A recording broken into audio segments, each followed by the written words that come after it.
느헤미야를 사건 중심으로 본다면 우리가 어제 읽었던 본문과 오늘 본문 읽었던 사이에 성전을 봉헌했던 이야기, 뭐 그와 관련돼서 사람들과 관련된 여러 이야기도 있을 수 있겠습니다만, 우리가 이번에 느헤미야를 함께 기도하면서 느헤미야가 언제 기도했나, 그 기도가 어떤 내용이었는가, 그것이 어떻게 느헤미야와 이스라엘 백성들이 처해 있는 상황들을 넘어서게 하고 어떤 영향력을 미쳤는가, 여기에 우리가 주목을 하면서 읽어 나가고 있습니다. 그래서 우리가 오늘 본문 말씀은 성전이 완공되고 난 다음에 봉헌식도 하게 되고, 그때 어떤 참여했던 여러 사람들도 나오게 되는 부분을 뛰어넘어서 느헤미야가 페르시아로 돌아갔다 왔던 시점 이후를 이야기합니다. 페르시아 바사라고 하는 곳에 원래 그가 관리였죠. 술 맡은 관원장이라고 불리우는 왕의 최측근이었고, 떠나올 때 이미 언제 돌아오겠느냐 이런 식의 약속도 했었던 것을 우리가 기억합니다. 그래서 페르시아로 돌아가게 되는 시점이 있고, 추정하건대 한 433년경, 기원전 433년경으로 추정을 하고 대략 1년 정도 왔다 갔다 하는 시간 포함해서 1년 정도, 그러니까 잠시 갔다 온 것이 아닐까 싶습니다.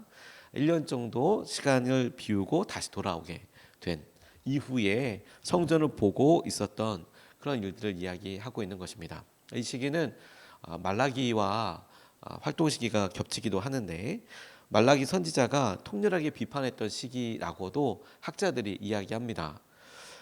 예루살렘 사람들이 삶이 예전으로 돌아가 버리고 있었던 거예요. 그렇게 회복해서 성벽을 짓고, 그리고 이제 성전에서 예배드리고 이러면 될 것 같은데, 느헤미야가 1년이면 잠깐일까요? 긴 시간일까요? 아무튼 1년이라는 시간 동안 예루살렘을 비웠을 때 와서 돌아가고 보니 참담한 일들이 이루어지고 있더라. 어머나 처음 보았을 때보다 더 낙심할 수도 있었겠다, 이런 생각이 듭니다. 안 바뀌는 건가? 이런 생각이 들 수도 있겠다고 싶고, 느헤미야 생각에서는 어땠을까? 아마 긍정적이거나 이러지는 않은 것처럼 보입니다.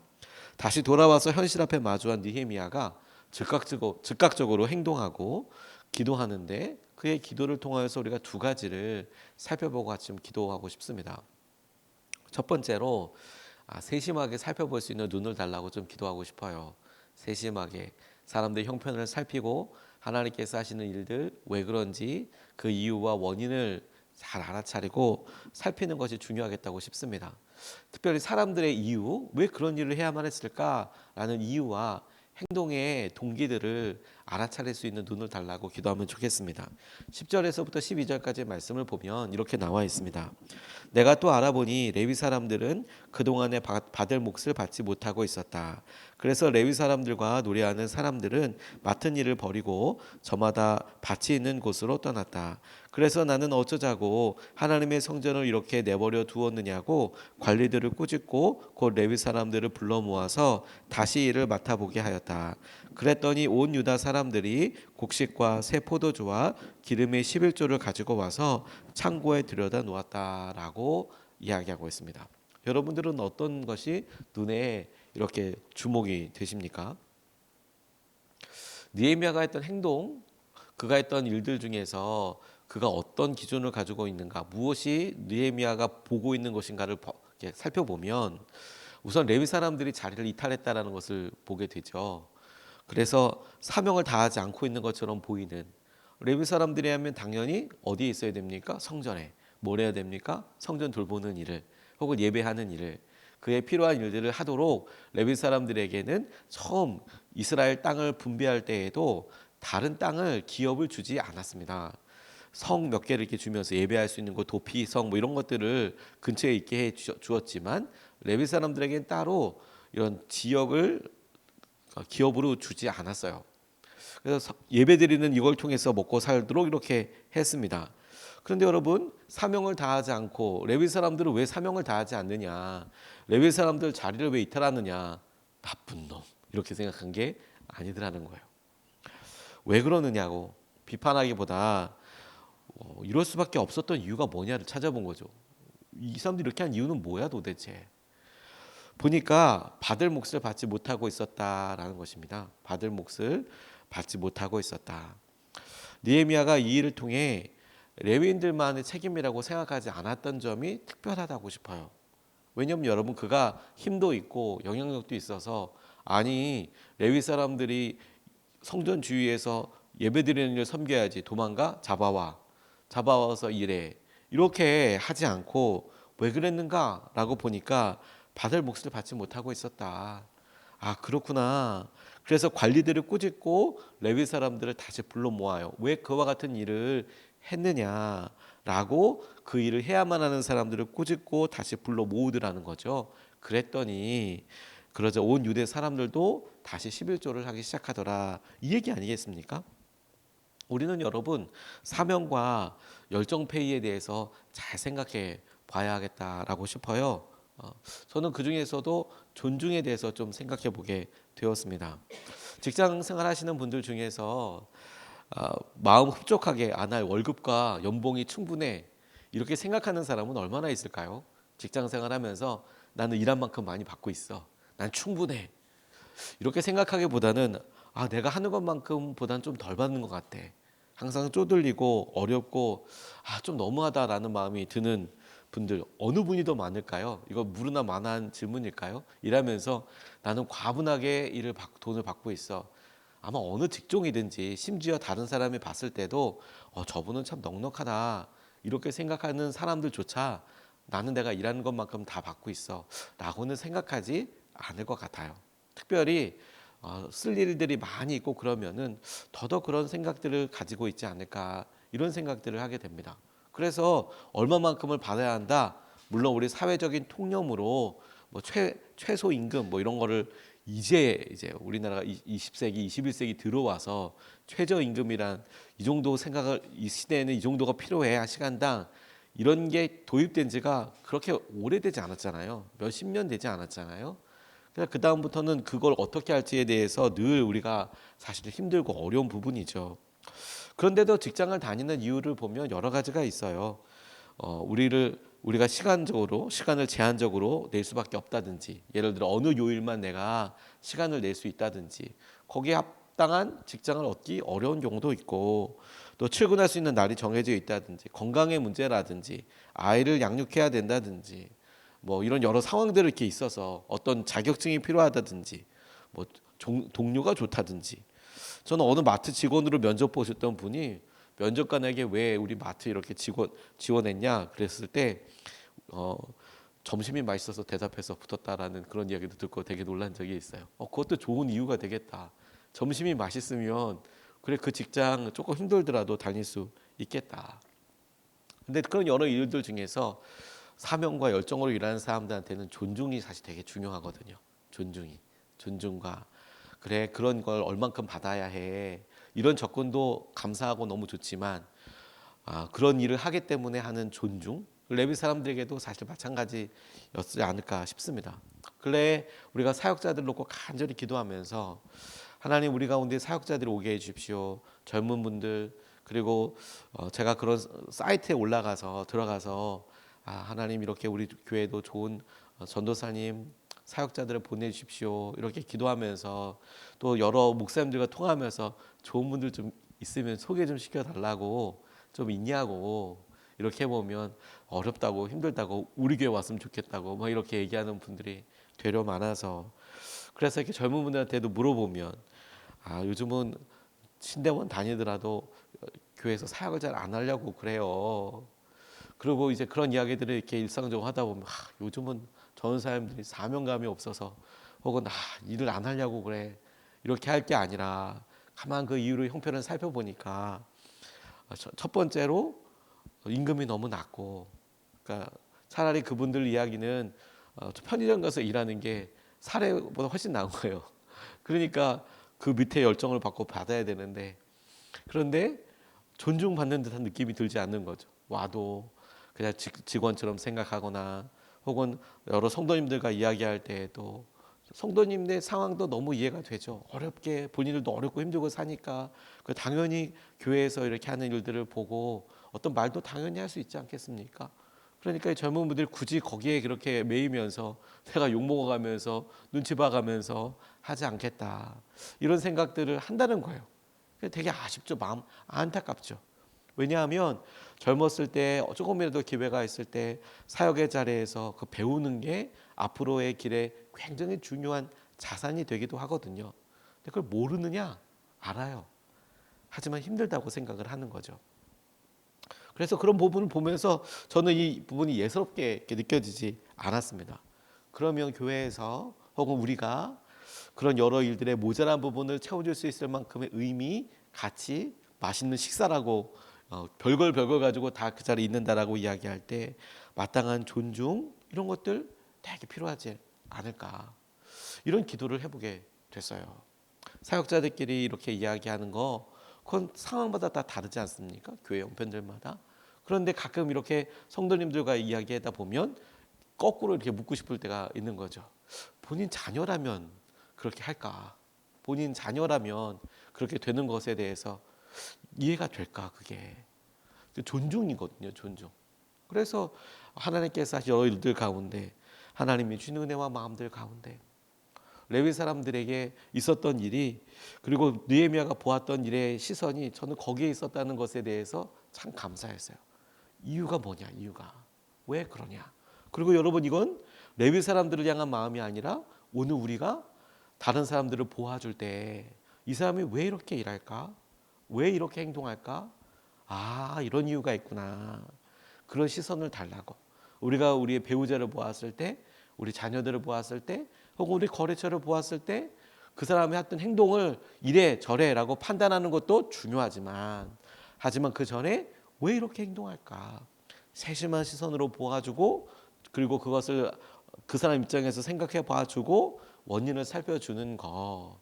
그게 느헤미야가 기도하는 사람이었기 때문에 보였던 일인 것 같아요. 느헤미야가 기도하는 사람이었기 때문에. 두 번째로 주목하고 싶은 것은 제가 고민하다가 시스템을 세우는 사람이라고 표현을 해봤지만 이 책임자를 세운다라고 처음에 정해놨다가 단순히 사람을 세우는 것이 아닌 사람을 세워서 그것이 계속 진행이 될 수 있도록 그 일이 계속 진행될 수 있도록 돕는 거 이걸 시스템이라고밖에 저는 생각이 안 나서 그렇게 써보았지만 적시적소에 사람을 세워서 그 사람을 통해서 그 일이 계속 진행되도록 하는 거 그 일을 되도록 쓰임받아야겠다라고 싶어요. 13절에서 14절 말씀을 보면 이렇게 나와 있습니다. 나는 셀레미야 제사장과 사독 서기관과 레위 사람 부다야를 창고 책임자로 삼고 마따니아의 손자이며 삭골의 아들인 하난을 버금 책임자로 삼았다. 그들은 모두 정직하다고 인정을 받는 사람들이다. 그들이 맡은 일은 동료들에게 돌아갈 몫을 골고루 나누어 주는 일이었다. 하나님 내가 한 일을 기억하여 주십시오. 하나님의 성전을 보살핀 일과 예배를 드릴 수 있도록 정성껏 한 이 일을 잊지 마십시오. 그의 기도 제목이 하나님 이 일을 기억하여 달라고 하나님의 성전을 보살핀 일, 예배를 드릴 수 있도록 정성껏 한 이 일이라고 나와 있는 이게 눈에 번쩍 띄었어요. 이 일을 지속하기 위해서 마땅한 사람, 그 자리에 있어야 될 사람을 세웠다는 것 아니겠습니까? 그런데 여러분 이 사람들은 외부에서 온 사람들이 아니고 원래 있었던 사람들이에요. 근데 1년 사이에 무슨 일이 있었는지 그 일을 해야만 하는 사람들이 레위인들이나 혹은 백성들에게 마땅히 해야 될 일을 하지 않았던 거예요. 그래서 사람을 바꾸죠. 세우죠. 그리고 그 일을 할 수 있도록 정직한 사람을 세워서 창고를 지키게 하고 레위 사람들에게 돌아가야 될 몫을 주도록 그렇게 했습니다. 그전에는 일을 안 했다는 거죠. 관리자들이 마땅한 사람을 세워서 해야 할 일들에 있어서 그 일을 섬기는 사람들을 위해서 기도하는 것이 사실 성숙과 성장의 증거이기도 해요. 처음에는 이 일이 주님 필요합니다 라고 그 일을 위해서 기도하는 것에서 느헤미야가 시작했잖아요. 무슨 말이냐면 성벽이 불타 있답니다. 하나님 성벽을 다시 세우게 해주십시오. 그 일을 놓고 기도해요. 그 일이 될 수 있도록. 근데 그 일을 오랫동안 하고 성벽이 재건되고 하면 어떻게 기도하게 되는지 아십니까? 그 일을 맡은 사람들 놓고 기도해요. 그 의미가 포커스가 일 중심에서 사람을 세우고 사람을 중보하는 기도로 넘어가게 돼요. 그렇게 되었다는 것이 성숙과 성장의 어떤 한 중요한 증거이기도 합니다. 책임자를 세우고 그리고 그 책임자를 위해서 기도하게 되는 거. 이게 느헤미야가 했던 일이라는 거예요. 마땅한 사람들 일. 그런데 여러분 이렇게 이야기 드리면 책임자를 세운다? 그건 어떤 우리에게 영향력이나 그런 권한이 있어서 우리가 누구를 세울 수 있고 이렇게만 생각을 해요. 혹은 우리가 어떤 뭐 영향력을 통해서 우리가 맡은 직장에서 어떤 일을 통하여 누구를 뽑을 수 있고 이런 식으로만 생각하지만 아니요, 정작은 여러분, 우리가 책임자를 세우고 그 일을 할 수 있도록 잘 세운다라는 것은 좋은 섬김이가 되는 것만으로도 얼마든지 책임자를 제대로 세워나갈 수 있습니다. 왜냐하면 여러분, 오늘 그 자리에 적시적소에 그 사람을 세우는 일은 느헤미야가 했지만 우리가 간과하기 쉬운 것 중에 하나가 뭐냐면 그렇게 하니까 사람들이 11조를 하기 시작했다는 거 아니에요? 온 유대인들이 11조를 다 시작했대요. 그 말은 뭐냐면 레위인들이 그곳에 와서 계속해서 성전의 사역을 하기 위해서 사람만 세워놓고 느헤미야가 세워놓고 자 이제 해 그래서 될 일이 아니고 실제로 그걸 나눠줄 수 있도록 정해놓은 11조가 채워져야 줄 수 있는 거 아니에요? 그 부분을 이야기하는 거예요. 제가 가만히 이렇게 보니까 제게 새벽 기도에 대해서 가장 크게 저를 섬겨주시고 저에게 영향력을 주신 분이 계세요. 유기성 목사님도 아닙니다. 제게 새벽 기도를 가르쳐 주시고 그리고 새벽 예배에 대해서 사역으로서 제게 새로운 눈 그리고 제 몸에 이렇게 확 익도록 해주신 분은 안인순 성도님이라는 분이에요. 제 첫 사역지에서 그분 때문에 정말 많은 것들을 깨달을 수 있었습니다. 이분 공공근로 하시는 분이셨고 저희 마을이 하루에 4번밖에 버스가 안 들어오는 지역이었기 때문에 저희 지역에서 나가서 공공근로를 하시려면 첫 차가 5시 몇 분인지 그랬어요.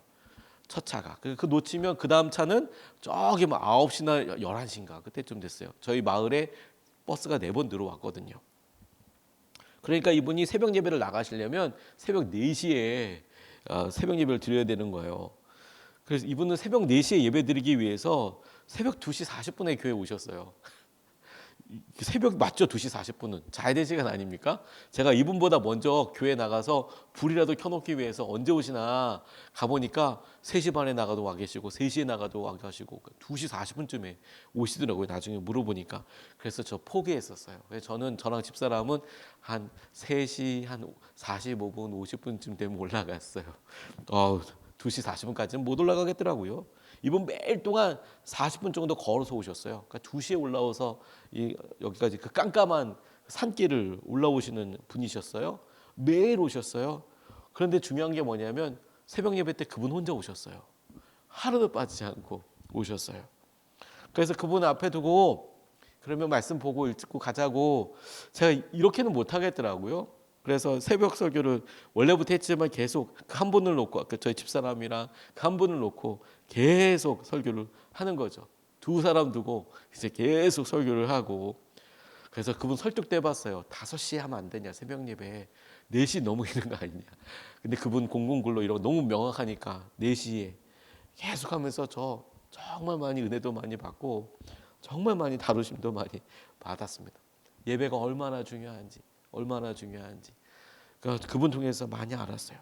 제가 눈이 펑펑 오는 날 수요 예배 저녁 예배 드리는데 야 오늘 눈 이렇게 많이 오면 차도 못 올라오니까 아무도 못 오시겠다 싶었는데 이분이 세상에 40분이 아니라 1시간 걸려가지고 올라오시는데 몸에서 탁 들어오시니까 추운 곳에 있다가 따뜻한 곳으로 상대적으로 따뜻한 교회에 들어오니까 김이 확 나는 거예요. 근데 안에 반팔 입고 오셨어요. 더우니까 옷을 하나씩 벗으시면서 올라오신 거죠. 제가 그분 보고 진짜 펑펑 울었어요.